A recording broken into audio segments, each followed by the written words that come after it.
कालमती गांव में एक पत्ता तक नहीं हिल रहा था। बस भयानक गर्मी और मौत जैसा सन्नाटा था। पर सबसे अजीब बात यह थी कि गांव के खेत में गड़ा वह लकड़ी का पुतला हर रात अपने आप एक कदम आगे बढ़ रहा था। इसलिए गांव में खौफ इतना था कि शाम ढलते ही लोग अपने अपने दरवाजे बंद कर लेते थे, क्योंकि किसी ने भी उस पुतले को वहां नहीं गाड़ा था। लोग कहते हैं वह एक रात अचानक जमीन फाड़कर बाहर निकल आया था, लेकिन एक रात गांव के उस सन्नाटे को एक दर्दनाक चीख ने चीर दिया। सुबह एक औरत की लाश उसके घर के बाहर पड़ी मिली। उसका शरीर बिल्कुल नीला पड़ चुका था, जैसे किसी ने उसके जिस्म का सारा खून चूस लिया हो। और उस दिन से रात होते ही गांव में कुत्तों के रोने की आवाजें गूंजने लगी। लोग डर के मारे रात भर सो नहीं पाते थे, क्योंकि हर रात उन्हें अपने बंद दरवाजों के बाहर से अजीब अजीब आवाजें सुनाई देने लगी थी। लोग अपने बच्चों को सीने से लगाए अंधेरे में थर थर कांपते रहते, लेकिन फिर भी सुबह होते ही किसी न किसी की लाश मिलती थी और उनके चेहरों पर डर साफ दिखाई देता था। इसलिए गांव वालों का डर अब भयानक दहशत में बदल चुका था। ऐसा लगने लगा था जैसे अगला नंबर किसी का भी हो सकता है। फिर एक दिन सब मिलकर सरपंच के पास आकर विनती करने लगे, ये सब कैसे रोका जाए।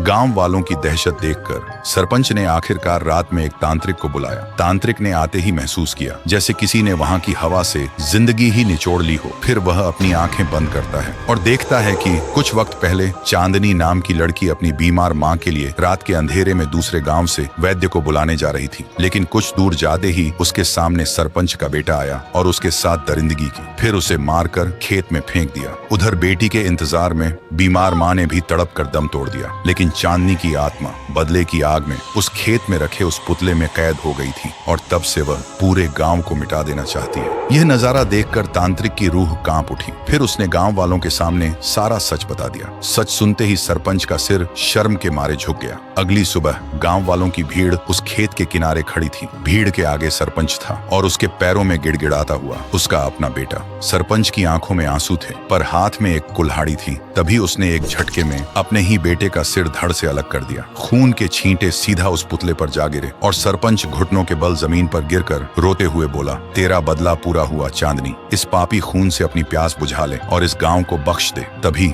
आसमान का रंग बदल गया और देखते ही देखते वह पूरा पुतला राख बनकर हवा में उड़ गया। उस दिन के बाद से कालमती गांव में मौत का सिलसिला तो रुक गया था, लेकिन उस खेत की तरफ जाने की हिम्मत आज भी कोई नहीं करता। तो दोस्तों, बुरे काम का अंजाम हमेशा बुरा ही होता है। आप अपने पाप दुनिया से तो छुपा सकते हैं, लेकिन ऊपर वाले से कभी नहीं छुपा सकते।